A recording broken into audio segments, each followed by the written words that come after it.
আসসালামু আলাইকুম।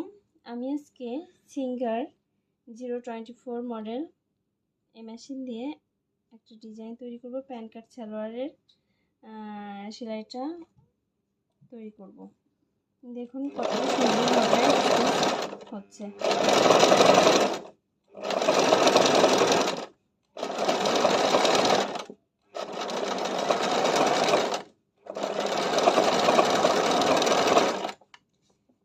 এখানে অনেকটা 24টা ধরনের আনকমন ডিজাইন, পিকো, বোতাম কাট সব ধরনের সেলাই করা যায়। এই মেশিনটা এত পরিমাণ ভালো, মানে বলে বোঝানো যাবে না। প্রতিটা মেয়ের ঘরে সিঙ্গার এই মেশিনটা, আমি মনে করি মেশিন থেকে এই মেশিনটা অনেক সার্ভিস দিবে। আমি নিজে 2 বছর মতন চালাচ্ছি, আমার কাছে এটা অনেক অনেক পরিমাণ ভালো। ডিজাইন অনেক কিছু করা যায়।